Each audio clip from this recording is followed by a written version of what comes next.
minimal 20, saran saya ya, 20. Dan lebih dari 50%-nya merupakan artikel jurnal. Kenapa? Karena jurnal itu adalah pengembangan ilmu terkini, ilmu pengetahuan terkini. Dan jurnalnya jurnal yang terkini juga ya. Sorry. Sebentar.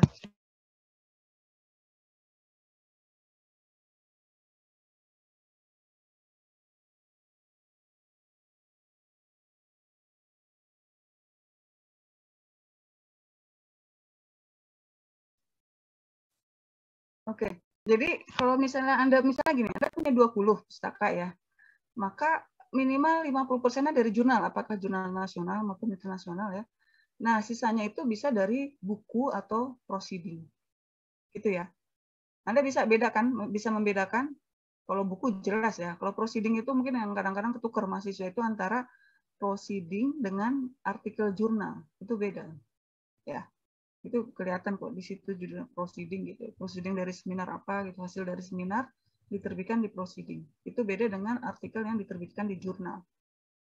Nah, jadi kalau ada 20 ya minimal 10-nya itu di jurnal gitu. Jurnal boleh nasional, boleh internasional, boleh. Kemudian yang keempat, upayakan ada referensi artikel yang ditulis oleh pembimbing. Nah, ini kenapa? Kalau ini kaitannya ke akreditasi. Jadi di dalam penilaian akreditasi jurusan program studi itu ada bahwa jumlah penelitian atau paper dari dosen yang disitasi oleh penelitian skripsi mahasiswa gitu. Jadi ini baik untuk akreditasi ya. Jadi usahakan adalah gitu ya. Kalau misalnya nggak terkait Bu, misalnya biasanya kan mahasiswa itu skripsinya yang berkaitan dengan penelitian pembimbing ya. Tapi kalau misalnya enggak, misalnya karena saya nyari sendiri gitu kan, ya bisa gimana caranya disambung-sambungin gitu. Misalnya itu mudah sih, misalnya bisa kok. Anda bisa contoh-contoh lihat di paper-paper orang lain tuh gimana dia bisa menghubungkan penelitian dia dengan topik lain gitu yang disitasi oleh dia gitu. Bisa. Ya, terutama di bagian latar belakang itu yang mudah, yang paling mudah. Misalnya, jadi penelitian terkait ini telah dilakukan oleh ini, misalnya oleh A tahun sekian, B tahun sekian, gitu ya. Kalau tentang spesifik terkait langsung ke skripsi tidak ada, ya yang hal lain apa yang ada kaitannya dengan paper pembimbing, gitu ya. Kemudian, oke, sekarang beberapa tips atau strategi. Ini slide saya bergerak kan? Kadang-kadang suka nggak bergerak, kalian bilang aja. Sekarang kita di layar ini beberapa tips atau strategi. Muncul ya? Muncul, Bu. Muncul, Bu. Muncul, Bu. Oke. Oke, jadi ini tips strategi untuk semua saja, bukan hanya untuk kalian mahasiswa ya, bukan hanya untuk kalian sebagai mahasiswa, juga untuk dosen sebagai peneliti gitu kan. Ini untuk mahasiswa S1, S2, S3 juga untuk dosen sebagai peneliti. Ada tips dan strateginya gitu ya. Supaya penelitian itu berjalan dengan baik sesuai dengan target gitu yang ditentukan, tahap selesai setahun, selesai sekian gitu ya. Yang pertama yaitu manajemen waktu yang baik. Nah, supaya bisa ini kan supaya kita disiplin ya, kita buat jadwal, timeline misalnya ya. Jadwal penyelesaian setiap tahap. Ini Anda kalau punya target 1 semester ini selesai, berarti Anda harus buat dari sekarang nih. Proposal targetnya selesai misalnya akhir Oktober. Harus sudah selesai proposal. Nah, tapi sebelum proposal berarti kan harus punya topik dulu kan. Nah, topiknya itu kapan? Misalnya minggu depan. Nah, tanggal 7 Oktober saya harus sudah dapat topik gitu kan. Kemudian itu dikonsultasikan segera tentu ke pembimbing. Setelah itu dibuat ininya proposalnya. Nah, itu jadi dibuat ya sampai nanti setelah seminar usulnya akhir Oktober, kemudian nanti seminar hasilnya kapan? November, kalau bisa selesai bisa sebulan atau 2 bulan atau Desember. Jadi akhir semester nanti sampai Januari, itu Februari paling telat ya kalau semester ini ya. Nah, Januari kayaknya. Januari. Kalau udah Februari mungkin udah masuk semester genap gitu. Jadi Anda berarti tidak 7 semester. Nggak apa-apa sih, mungkin 7 semester sekian bulan gitu ya. Kadang-kadang belum banyak yang bisa menyelesaikan 7 semester gitu. Di Unila, bukan hanya di matematika. Unila ini belum banyak yang bisa selesai. Di ekonomi yang rata-rata waktu studinya paling cepat itu termasuk cepat itu di ekonomi. Dia cepat ya bisa kurang dari 4 tahun banyak. 3,5 tahun. Ya, jadi itu Anda mulai buat dari sekarang. Nah, setelah ini Anda buat nanti malam atau besok itu langsung Anda buat jadwal. Saya akan menyelesaikan skripsi ini harus semester ini harus selesai. Jadi berarti minggu depan harus apa, minggu berikutnya apa gitu ya, dan seterusnya. Dan sekarang ini kan masih serba online ya, tapi mungkin bulan depan udah offline. Kalau sudah offline itu ya seminar itu jadi harus di kampus ya, offline. Tapi mudah-mudahan kalau saya lebih suka secara online sebenarnya. Lebih praktis, lebih cepat, kalian juga lebih mudah untuk mahasiswa ya. Kalau secara online nggak ribet. Kecuali kompre lah. Saya nggak tahu surat edaran dari rektor sudah keluar untuk perkuliahan tatap muka terbatas sesuai prokes, itu sudah ada kalau untuk perkuliahan ya. Berarti mungkin kalau untuk seminar saya belum baca apakah juga seminar usul hasil juga bisa offline. Berarti kalau bisa offline tidak harus offline gitu kan, berarti bisa online gitu ya. Nah itu jadi bisa membantu kalian juga itu supaya lebih cepat gitu prosesnya. Karena kalau offline itu kalau saya kadang-kadang ngatur waktunya sulit kan. Kalau offline itu pembimbing itu untuk ketemu bisa sama-sama gitu. Ya, jadi buatlah dari sekarang Anda buat time schedule, bisa buat di HP itu ada ini kan, ada kalender ya. Google Calendar itu kalian bisa buat juga di situ. Nanti dikasih warna gitu yang tanggal-tanggal penting sekian ini harus proposal selesai atau cari materi ini, mempelajari ini itu gitu ya. Kapan itu targetnya Anda buat. Kemudian memiliki pengetahuan terkait publikasi dan teknik menulis. Nah, itu juga penting. Ini untuk mahasiswa S1, S2, S3 ya. Terutama sebenarnya S3 lah gitu dan dosen. Tapi untuk S1 karena kalian sekarang ini kan disyaratkan harus ada publikasi juga. Ini kaitannya misalnya ke akreditasi ya. Jadi nanti saya nggak tahu apakah dari Dikti itu sudah diwajibkan. Kalau S2, S3 tuh ya. Kalau S2 sudah lama. S2 itu sekarang juga wajib. Sinta publikasi di jurnal Sinta nasional atau di jurnal internasional. Nah, kalau S1 itu biasanya asal publikasi di jurnal nasional. Mau terindeks Sinta atau tidak masalah. Atau ikut seminar di seminar, misalnya seminar nasional gitu ya. Seminar internasional juga banyak. Mahasiswa S1 kakak tingkat kalian tuh sudah biasa, ada beberapa yang ikut seminar internasional gitu. Sekarang tuh biasa. Kenapa? Karena online gitu. Karena pandemi ini. Kalau dulu sebelum pandemi kan kebanyakan secara offline ya, seminar internasional mungkin ya ada, Unila juga selalu mengadakan kalau ada, tapi kadang-kadang di luar gitu kan. Nah, itu memang lebih mahal biayanya, lebih rumit. Kalau online tuh lebih murah, jadi mahasiswa S1 bisa banyak yang ikut. Itu ya. Jadi bagaimana caranya? Ini ada terkait publikasi pengetahuan, berarti Anda harus cari jurnal Sinta misalnya seperti apa sih ininya, template-nya, isi jurnal itu kadang-kadang formatnya beda-beda, harus ada yang pakai metode penelitian, pendahuluan atau latar belakang, langsung kemudian metode hasil pembahasan. Tapi ada juga yang nggak perlu gitu, langsung dari ini kemudian mungkin tunjuk pustaka hasil pembahasan gitu. Dan terakhir kesimpulan, referensi dan seterusnya. Itu bagaimana cara submit paper ke jurnal itu juga Anda paham. Gitu ya, cara mensubmit kalau sudah itu gimana cara submit. Nah, itu bisa lah, itu mudah kok sekarang karena serba online. Teknik menulis Anda juga sudah belajar kan di metode. Itu dibaca lagi, kadang lupa kan. Nanti ada juga, nanti saya teknik penulisan ilmiah nanti kita bahas setelah ini. Kemudian kalian mengasah kemampuan analisa atau diskusi. Maksudnya discussion ya. Menganalisis hasil penelitian, kemudian mendiskusikannya, artinya membahasnya. Result and discussion kalau di jurnal internasional ya. Kalau bahasa Indonesia ya hasil dan pembahasan. Jadi diskusi di sini maksudnya adalah membahas hasil yang sudah diperoleh. Kalau hanya menyajikan hasil itu mudah. Anda misalnya analisis data gitu ya. Ini hasilnya seperti ini, udah tabel-tabel disajikan, ini ditolak, ini maka signifikan dan seterusnya. Tapi pembahasannya belum ada. Kalau gitu kan baru hanya menyajikan hasil. Harus ada pembahasan. Dan itu harus ada punya kemampuan mendiskus itu maksudnya membahas gitu ya, ini artinya apa, ini apa yang bisa diungkapkan gitu ya. Nah itu memang harus diasah caranya ya dengan banyak membaca juga. Kalau Anda banyak membaca contoh-contoh tulisan orang di paper, di buku, di itu, jadi Anda nanti punya ini kemampuan untuk itu. Awalnya mungkin kayak gitu ya, jadi seperti meniru ya, bukan plagiat ya, tapi meniru, oh kira-kira seperti ini bahasa, penggunaan bahasanya gitu kan, sistematikanya. Nanti lama-lama Anda pandai menulis, gitu, melakukan menyajikan analisis atau discussion, pembahasan, gitu ya. Kemudian memperdalam ilmu terkait tema penelitian, itu jelas.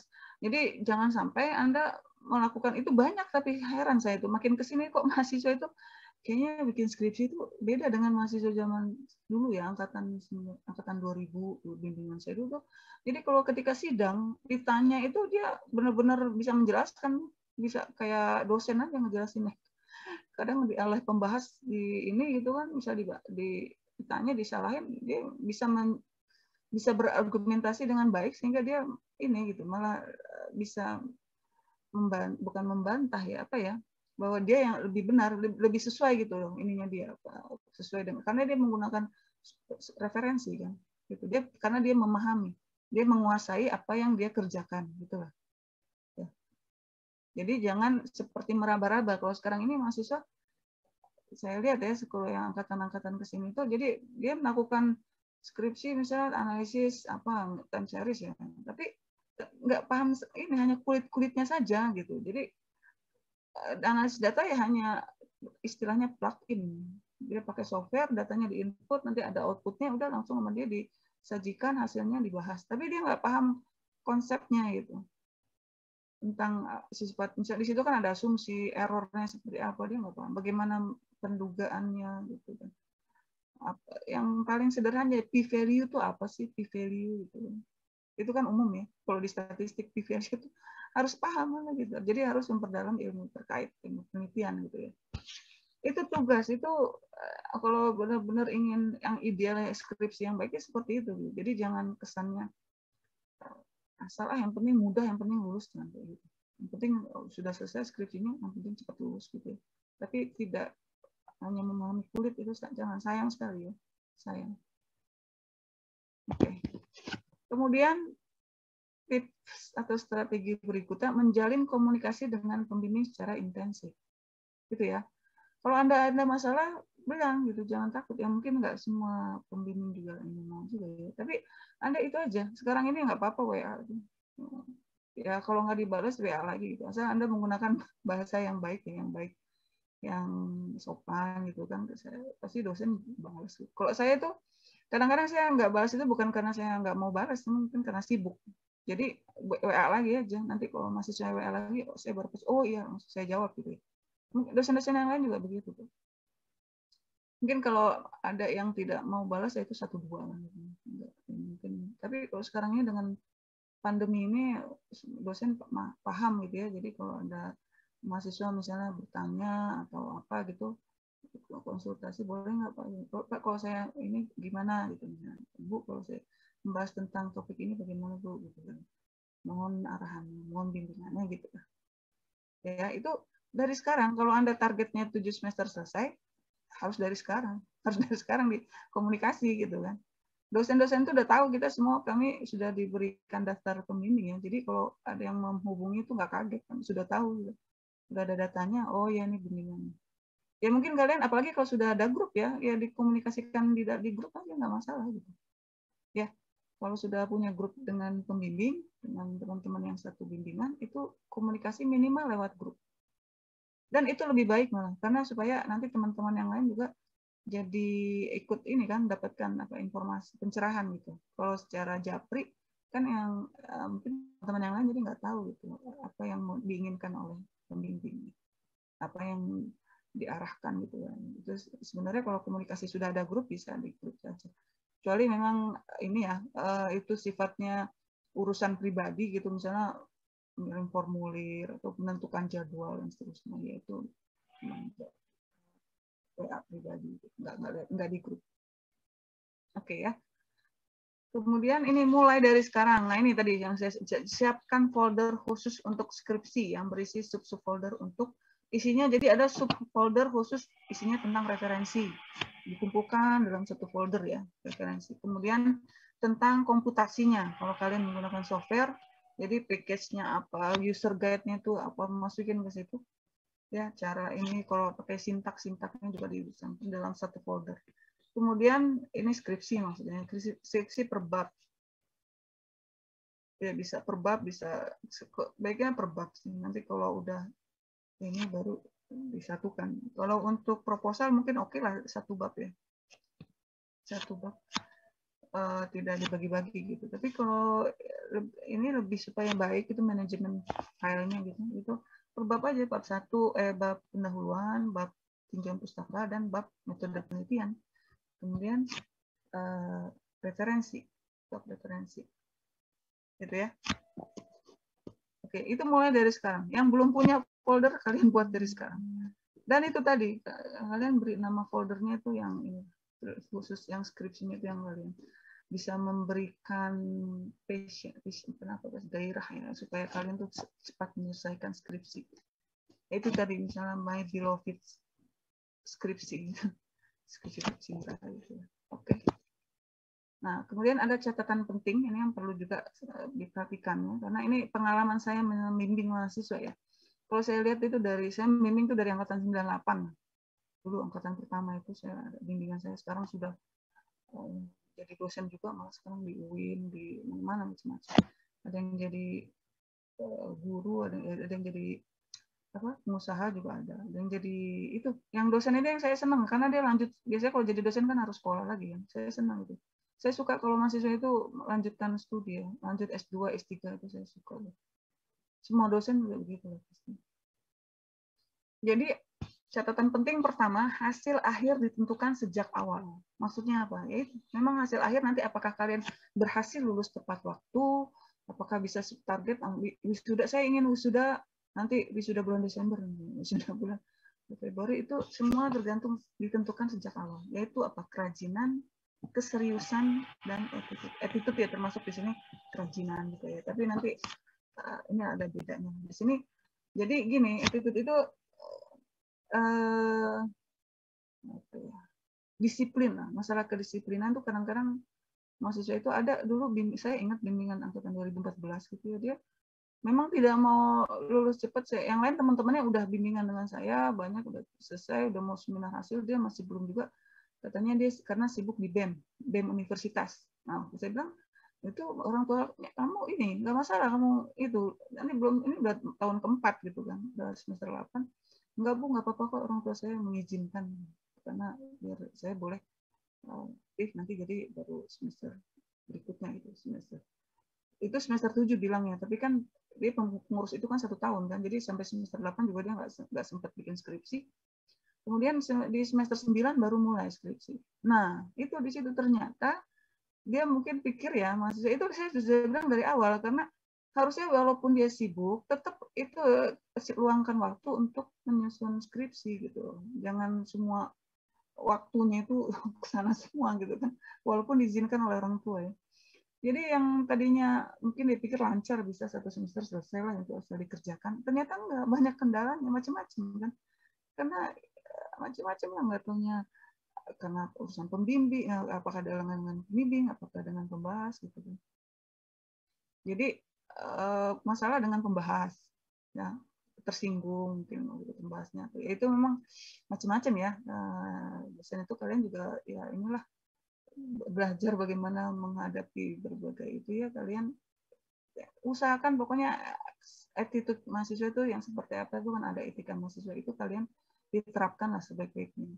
Kalau ternyata nanti akhirnya mungkin nggak sesuai dengan yang diharapkan, ya sudah, itu anggap aja sebagai pembelajaran. Nanti Anda kalau sudah terjun ke dunia kerja, ke dunia real itu, kalau Anda itu bisa macam-macam lagi orang itu yang Anda hadapi, itu bisa macam-macam. Memang setiap orang berbeda-beda. Ya, jadi itu akhirnya semester 10 gitu baru selesai. Semester 10 atau 11 ya, baru lulus itu yang bimbingan saya. Itu karena itu salah satu masalahnya ketika skripsi waktu itu kan masih online atau offline, tatap muka, jadi nggak online ya waktu itu.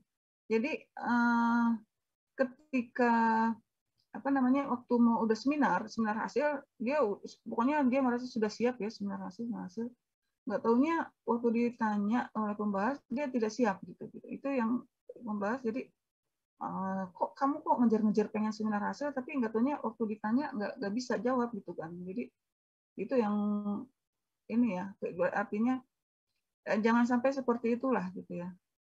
Kemudian yang kedua juga ini, waktu pas kompre, lembar pengesahan itu disiapkan.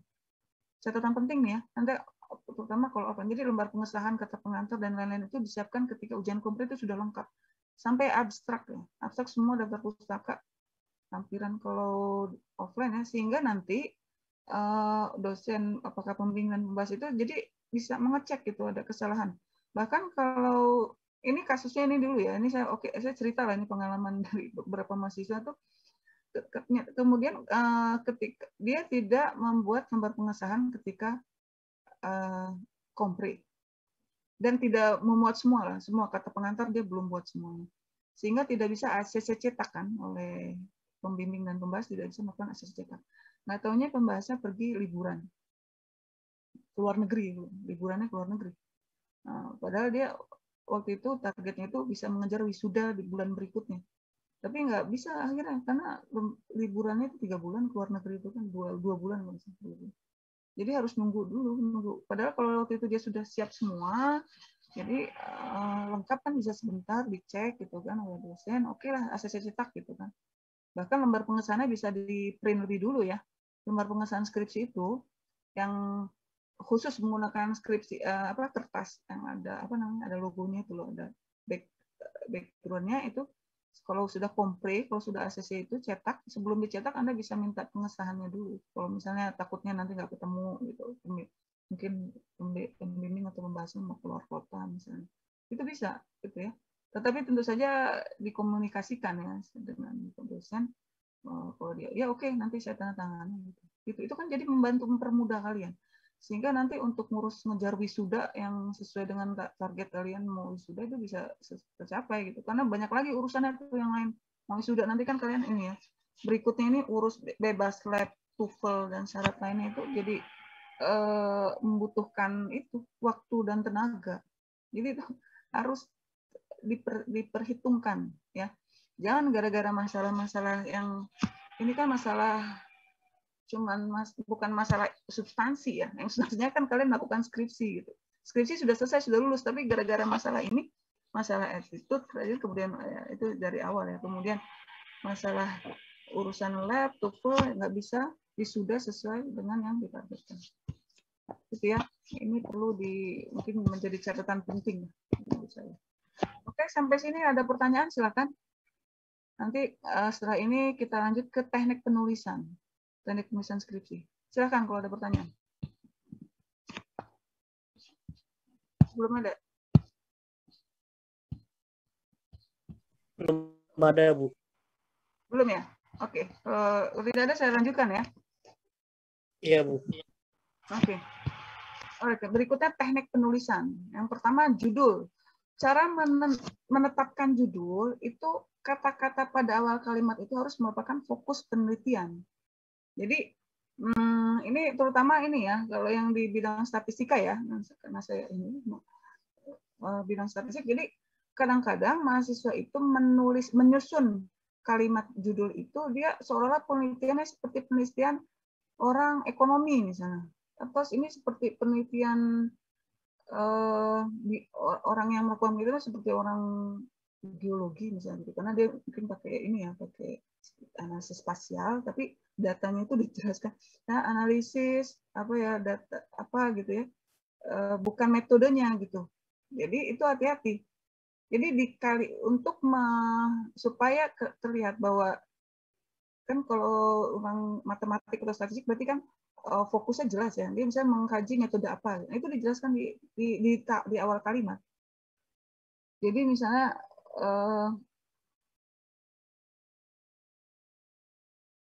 ada kadang-kadang mahasiswa gini, analisis misalnya pengaruh misalnya tingkat pendidikan terhadap apa gitu kan menggunakan metode A, metode B, metode X gitu ya, atau analisis apa ya, kajian tentang apa. Nah itu kalau seperti itu, misalnya analisis inflasi Indonesia menggunakan model dinamis atau menggunakan apa gitu. Itu seolah-olah adalah penelitian skripsi mahasiswa ekonomi gitu. Kenapa? Karena di kalimat awalnya itu isinya adalah tentang penerapannya, datanya gitu. Padahal kan yang harusnya kalau orang matematik, statistik itu ya berarti kan metodenya. Misalnya model GARDS, ya itu jadi harus di depan. Gimana caranya? Pemodelan, boleh gitu, pemodelan GARDS, pemodelan time series, atau pemodelan data time series menggunakan GARDS pada apa gitu ya. Atau penerapan boleh, penerapan ini pada apa gitu. Ya, ini mungkin kalau masalah yang ini di statistik ya, saya nggak tahu kalau di murni apakah ada masalah juga seperti itu. Jadi kesannya penelitiannya itu seperti bukan penelitian matematik ya, karena kesalahan dalam penyusunan itu kali. Intinya sama, sebenarnya sama, cuman penekanan yang berbeda gitu. Jadi cara menyusun kalimatnya itu perlu diperhatikan. Jadi kalimat awal di dalam judul skripsi itu harus merupakan fokus penelitian. Karena kita orang matematik, statistik, berarti fokus kita adalah ke matematik statistik itu di awal, bukan ke datanya, penerapannya. Kalau penerapannya bisa macam-macam tuh, bisa di bidang komputer, bisa kalau misalnya untuk image processing tuh ada ya, masih saya membahas ke situ. Atau bukan ke bidang pertanian, bukan itu penerapannya bisa macam-macam. Tapi yang di awal itu yang fokus di metode. Itu ya, paham ya, ini untuk judul ini, jadi nanti hati-hati. Kemudian yang kedua, abstrak. Nah, teknik penulisan abstrak itu harus lengkap. Ada latar belakang, tujuan, metode, dan hasil penelitian. Ini kadang-kadang saya lihat skrip abstrak itu pendek gitu, cuman berapa kalimat gitu kan, nggak mencakup semua informasi, itu salah ya. Jadi kan memang begitu matematik, nggak begitu, harus tetap mencakup ini. Ada latar belakang, tujuan, metode, dan hasil penelitian itu ada semua. Jadi ketika orang ingin tahu isi skripsi kalian, dengan membaca abstrak mereka sudah bisa kebayang gitu loh. Itu kan abstrak kan seperti itu. Jadi seperti rangkuman tapi lebih dikompres. Kalau rangkuman itu kan lengkap ya, dari mungkin bisa berapa halaman gitu kalau rangkuman dari. Kalau ini abstrak itu dikompres lagi, jadi itu lagi apa namanya? Disingkat lagi gitu, dirangkum lagi, dari rangkuman dipersingkat lagi, tapi tetap harus lengkap isinya ya. Dan batasannya tidak dibatasi satu halaman.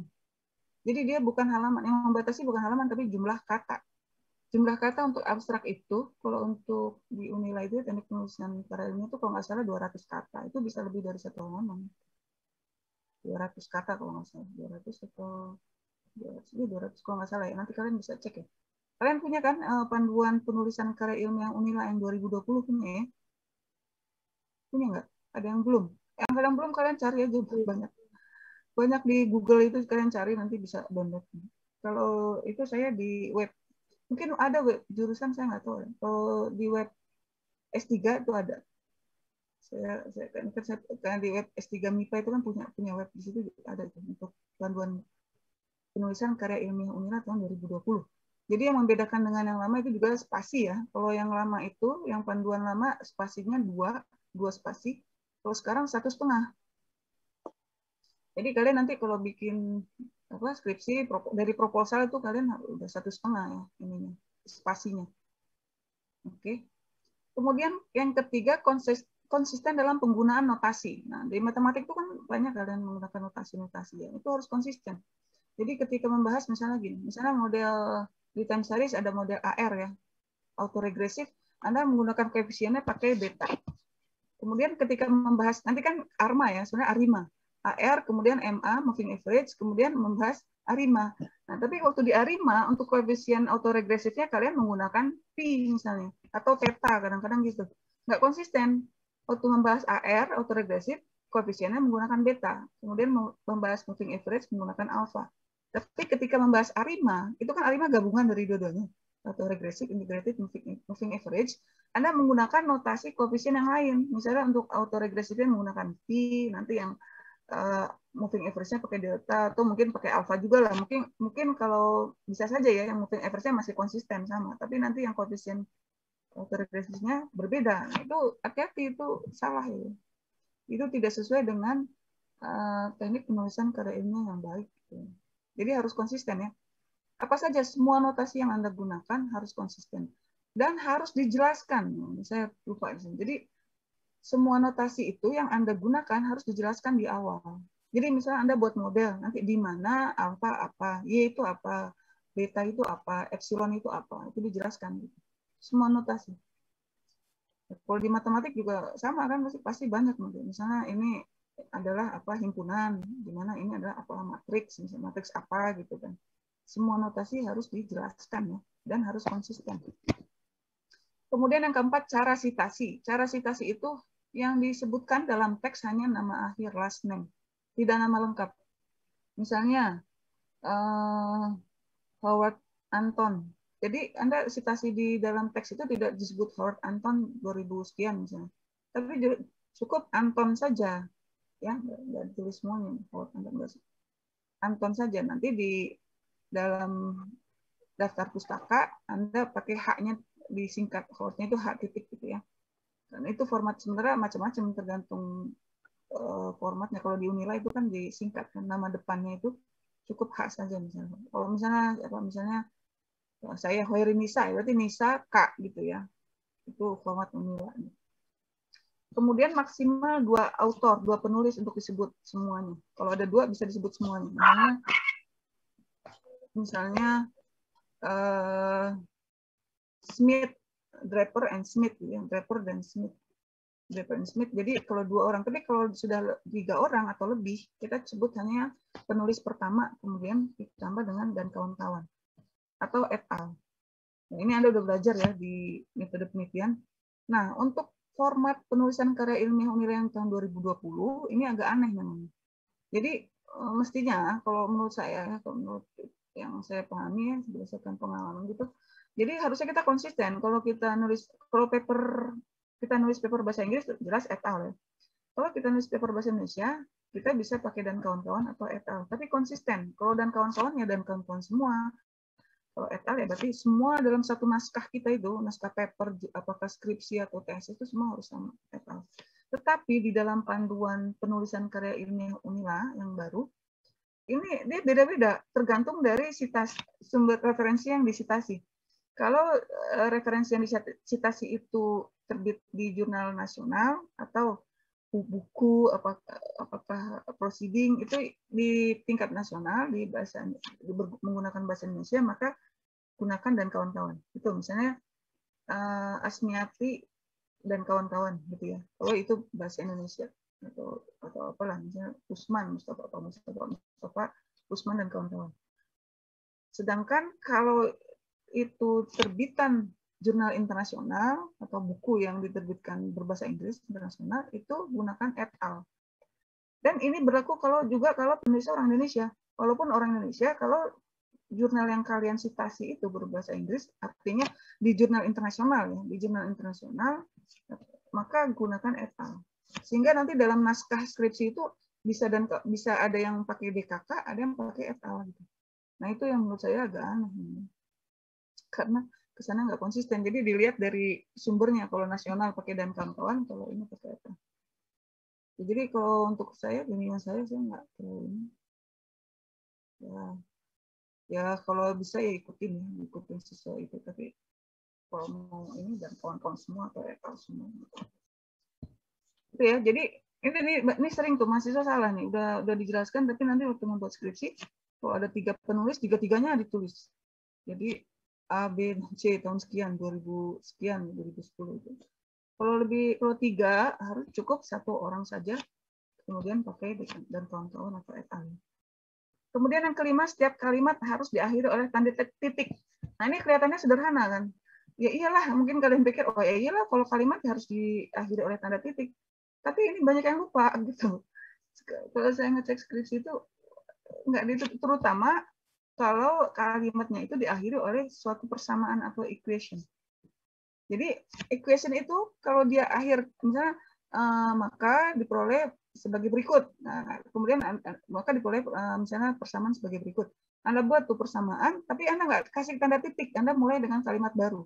Itu sering terjadi, sangat sering. Bahkan mahasiswa S2 ya gitu.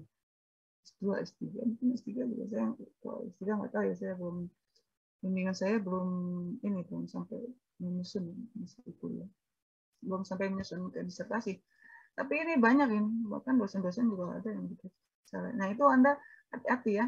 Hati-hati. Jadi Anda perhatikan kalau misalnya equation itu setelah equation dilanjutkan dengan kalimat masih dalam satu kalimat, tapi di situ berhenti ya kasih tanda koma.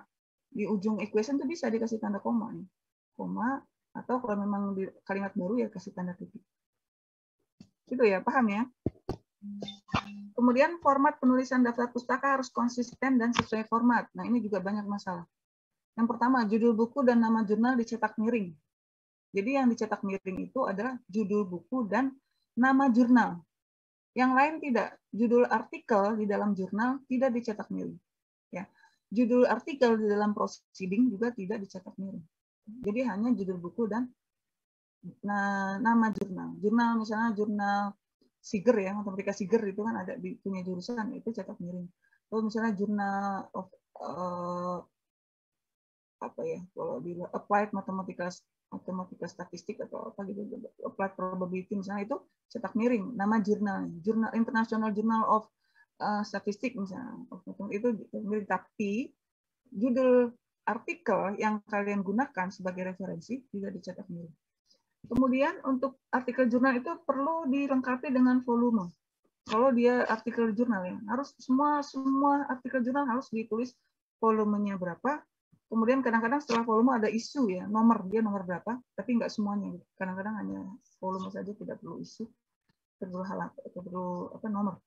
Kemudian halaman juga. Kalau untuk jurnal, artikel di jurnal harus ada halaman. Karena dalam satu jurnal itu kan ada banyak paper kan. Nah, untuk yang referensi yang kalian gunakan itu ada di halaman berapa gitu. Ya. Jadi harus dilengkapi dengan halaman kalau untuk referensi dari jurnal, artikel di jurnal. Dan lain sebagainya. Ini lain-lain banyak lah untuk tekniknya, nanti bisa dibaca di panduan. Tapi ini yang pentingnya inilah yang sering kesalahan gitu. Kemudian gunakan dan atau ini Anda pilih salah satu. Jadi jangan campur-campur. Ini mahasiswa kadang campur itu karena kopas dia. Mungkin ada beberapa referensi ambil dari paper yang lain, dia gunakan itu, dia copy ke sini, nanti yang lain sini. Jadi formatnya nggak sama, nggak seragam, nggak konsisten. Ada yang pakai dan, ada yang pakai ini. Nah, itu hati-hati gitu. Makanya jangan asal kopas. Kalian harus inilah benar-benar dibaca di inilah di apa namanya. Makanya pakai ini ya, pakai ketelitian, kesungguhan gitu, tidak asal ini aja, tidak asal kopitas. Kemudian nama autor atau penulis ditulis semua. Oke. Jadi kalau disitasi tadi kan kalau lebih dari 2 itu pakai dan kawan-kawan, tetapi di dalam daftar pustaka tidak bisa pakai dan kawan-kawan atau et al, harus ditulis semua gitu. Walaupun ada 5-6 orang penulis, ya ditulis semua kalau di dalam daftar pustaka ya. Kemudian buku terjemahan harus ditulis nama penterjemahnya. Ya, jadi jangan misalnya itu yang Howard Anton itu dia kan ada Aljabar Linear Elementary. Itu kan buku terjemahan. Siapa penterjemahnya? Howard Anton kan orang luar, dia nggak bisa bahasa Indonesia, dia nggak bisa nulis pakai buku bahasa Indonesia gitu. Aslinya kan Elementary Linear Algebra. Elementary Linear Algebra. Buku asli yang dia tulis itu diterjemahkan ke dalam bahasa Indonesia, ya berarti ada penterjemahnya, itu disebut namanya siapa penterjemah, diterjemahkan oleh siapa, penterjemah siapa gitu ya. Nah, kemudian yang kesalahan yang lain lagi, mahasiswa itu kadang-kadang menulis 2 pustaka yang sama hanya beda edisi. Itu dianggapnya berbeda, itu salah gitu. Misalnya buku apa yang sering tuh mahasiswa itu penulisnya siapa gitu kan. Nah, itu ada yang edisi kedua dengan ketiga ya, ada 2 edisi, dua-duanya ditulis. Ya itu salah. Untuk apa gitu kan, karena isinya sama saja. Beda edisi itu hanya ada sedikit-sedikit perbedaan revisi aja, tapi kan Anda cukup menggunakan salah satu aja yang terakhir ya. Pilih yang terakhir. Nggak usah ditulis dua-duanya. Itu ya. Itu tentang penulisan daftar pustaka. Kemudian yang ketujuh, semua pustaka yang disitasi dalam skripsi harus ada dalam daftar pustaka dan sebaliknya. Semua deskripsi itu kan kalian banyak tuh sitasi, apalagi di tinjauan pustaka ya. Tinjauan pustaka itu semua materi itu harus ada sitasi, kan kalian nggak ngarang-ngarang sendiri kan. Nanti kalau kalian nggak tulis, nanti ditanya sama ketika sidang skripsi, ini dari mana? Ini benar nggak begini gitu. Jadi kalau ditulis, oh sumbernya iya Bu, dari sini sumbernya gitu kan. Iya Pak, ini betul gitu. Tulis sumbernya, kemudian di semua pustaka yang disitasi itu ditulis dalam daftar pustaka. Dan sebaliknya, jangan sampai ada nanti yang di dalam daftar yang ada disitasi tidak ada di dalam daftar pustaka, atau sebaliknya yang di dalam daftar pustaka ditulis ternyata dia tidak disitasi gitu. Wah, itu ketahuan kopas. Nah, berarti kalian kopas dari mungkin dari paper orang, dari tulisan orang, kemudian kalian tidak disitasi. Jadi harus inilah benar-benar apa teliti gitu, hati-hati. Kemudian yang ke-8, istilah bahasa asing dicetak miring. Itu jelas ya, istilah bahasa asing kadang-kadang suka ada deskripsi gitu yang ditulis. Tapi nama orang asing tidak dicetak miring. Misalnya apa ya? Yang nama orang asing itu banyak ya, kadang-kadang digunakan juga sebagai metode. Misalnya Kolmogorov-Smirnov itu kan ada nama Uji Kolmogorov. Dia metode, tapi dia bukan istilah, itu nama orang. Misalnya diambil dari nama orang Kolmogorov dan Smirnov. Nah itu tidak perlu dicetak miring, dia bukan istilah. Tapi kalau kalian misalnya menulis goodness of it itu kan kebaikan suaya, itu istilah bahasa Inggris, itu dicetak miring. Gitu ya. Oke. Kemudian yang ke-9, simbol vektor dan matriks dicetak tebal. Ini sudah umum ini. Kalau sekarang ini rata-rata buku-buku itu ya vektor matriks dicetak tebal. Walaupun mungkin ada, tapi umumnya kesepakatan umum di dunia ya, itu di dalam berbagai buku-buku teks itu kalau untuk vektor dan matriks dicetak tebal. Walaupun mungkin masih ada, saya masih menemukan juga buku-buku 1-2 itu dia untuk simbol vektor matriks tidak dicetak tebal, dan itu nggak baik sebenarnya, nggak ini gitu. Kenapa nggak ikut yang umum saja gitu? Karena kalau Anda baca di buku atau di jurnal gitu ya, apakah nasional internasional, khususnya internasional itu biasanya mereka sudah sudah umum bahwa setiap simbol vektor atau matriks dicetak tebal untuk membedakan dengan yang non matriks, non vektor gitu. Misalnya matriks itu kan huruf besar, harus huruf besar ya, vektor huruf kecil. Huruf besar itu kalau tidak dicetak tebal, nanti orang pikir ini bisa aja yang lain gitu, notasi misalnya himpunan atau simbol apa gitu. Tapi kalau dicetak tebal, oh orang langsung tahu, oh ini maksudnya matriks gitu. Kemudian yang ke-10, variabel dicetak miring, italik. Nah ini juga memang agak sulit ya, saya ya kalau untuk skripsi saya nggak terlalu ini sih, nggak terlalu memaksakan. Tapi usahakan inilah. Maksudnya variabel itu ya semua yang itu di notasi itu, yang baik yang Yunani, Greek maupun yang Latin. Misalnya Anda menggunakan notasi apa ya, n kan sample size itu n itu kan cetak miring variabel. Kemudian p bukan variabel ya, notasi lah ya. X juga kalau variabel itu X, Y itu cetak miring. Harusnya gitu, walaupun dia bukan equation. Kalau equation biasanya otomatis cetak miring.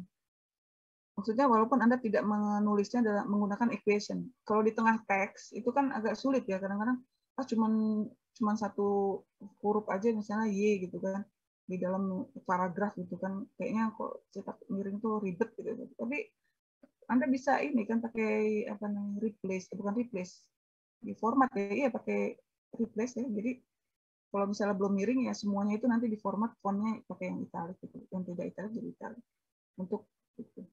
Tapi kalau enggak nanti semua kata-kata juga yang mengandung huruf itu dirubah. Jangan pakai replace, mereka harus memang satu-satu. Jadi Anda upayakanlah itu dibiasakan. Mungkin kalau yang bimbingan dengan pajak karya itu nanti akan itu. Pajak karya itu termasuk disiplin untuk penulisan variabel menggunakan dicetak miring. Ya, setahu saya ya, saya sama Pak Jack itu sama-sama ngajar metode penelitian di S2 kan, bareng tim gitu. Jadi beliau gitu untuk variabel dicetak miring. Bahkan apalagi kalau pakai latex itu otomatis tuh, pakai sebagai mat. Kalian ada yang bisa latex nggak? Ada yang pernah belajar latex? Nggak ada? Kok diem aja sih?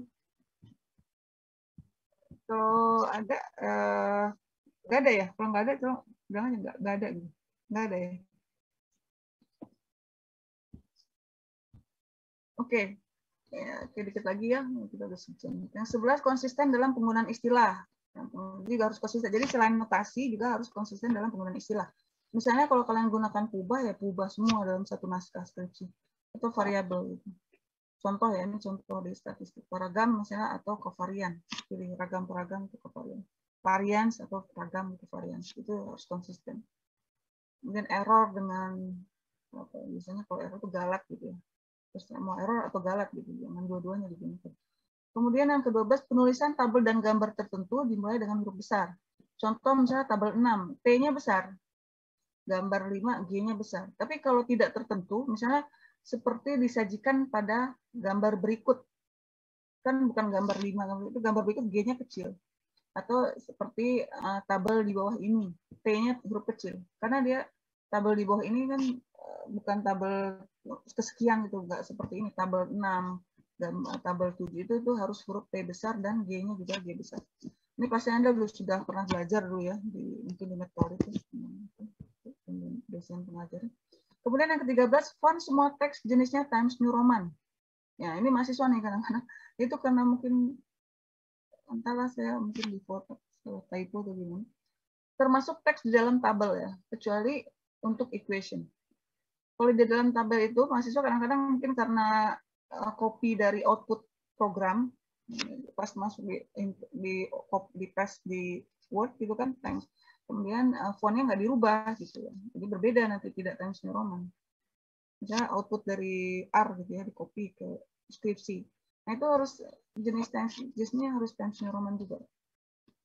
Kemudian ukuran font teks dalam tabel bisa kurang dari 12 poin. Jadi kan kalau untuk teksnya itu 12 poin ya, 1,5 spasi 12 poin. Tetapi kalau untuk teks di dalam tabel, data ya mungkin angka juga boleh, nggak mesti teks kan, bisa juga angka, itu boleh lebih kecil dari 12 poin. Misalnya, tapi minim paling kecil itu 10 poin. Tidak kurang 10 poin. Jadi mungkin kalau isinya tabelnya itu banyak itu kan supaya cukup lebarnya sesuai halaman, bisa gunakan 10 poin. Gitu ya. Nah, oke, yang terakhir hati-hati plagiarisme. Nah, citasi dari satu sumber tidak boleh lebih dari 20% gitu ya. Ini hati-hati ya. Ya, kalau ada temuan itu bisa bahaya, nanti kalian bisa dituntut ya. Kalau ada temuan itu ya termasuk jurusan juga kena nih.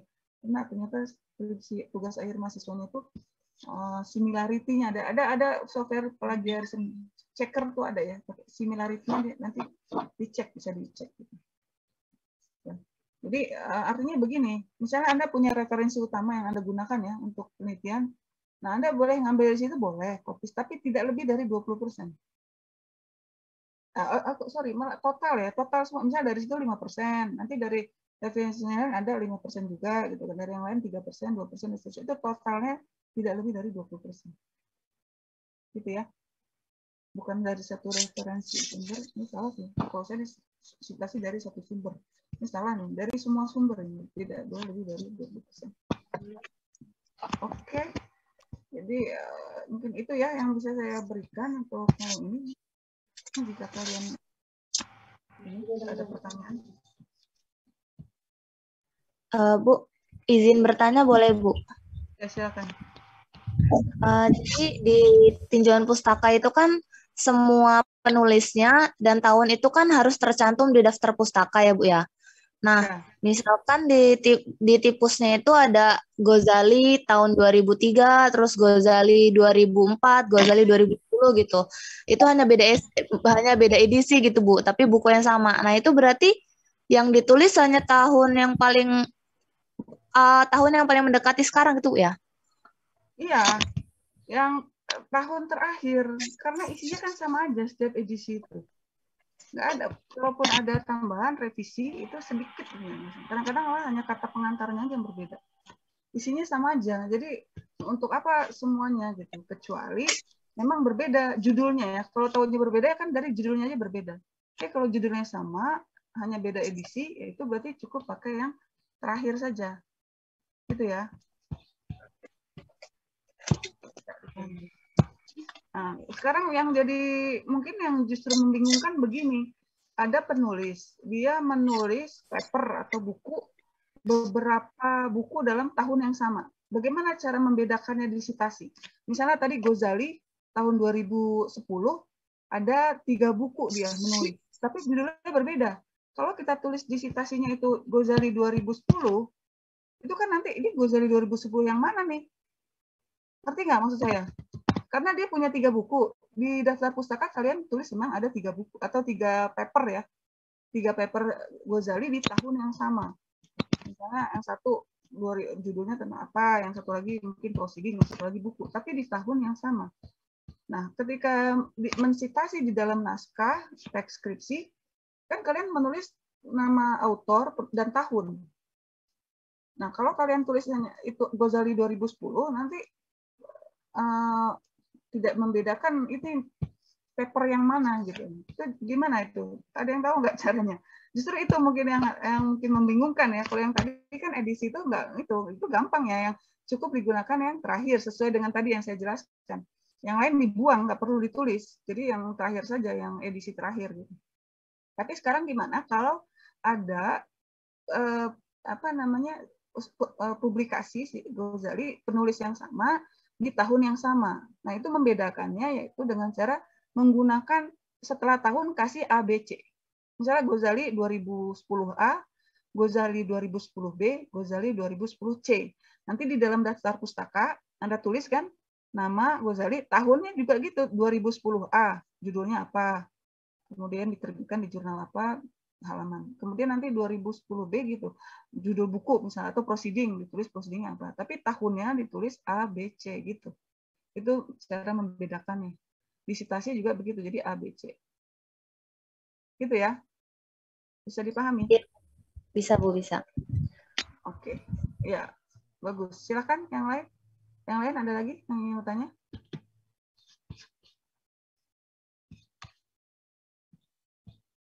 Tidak ada? Cukup ya? Saya mau nanya, Bu. Iya, silakan. Kalau misalkan di tinjauan, halo? Siapa? Iya, ya. Iya, Bu. Saya Safira. Kalau Safira, iya. Okay. Kalau misalkan di tinjauan pustakanya itu ditulisnya dan kawan-kawan atau et al. Ya, Bu. Nah, kalau misalkan di daftar pustakanya itu harus ditulis semua penulisnya atau dan kawan-kawan et al. Juga? Kalau di daftar pustaka harus ditulis semua. Jadi yang dan kawan-kawan itu hanya di dalam teks, di dalam sitasi ya. Kita di dalam teks skripsi itu bab 1, 2, bab 3, 4 itu nah, kita mensitasi. Itu kalau lebih dari 2 kita pakai dan kawan-kawan atau et al ya. Kalian gunakan dan kawan-kawan atau et al. Kalau lebih dari 2, kalau 2 dua-duanya ditulis nama dua penulis. Kalau 3 cukup penulis pertama, kemudian ditambah dan kawan-kawan. Tetapi di dalam daftar pustaka harus ditulis semua.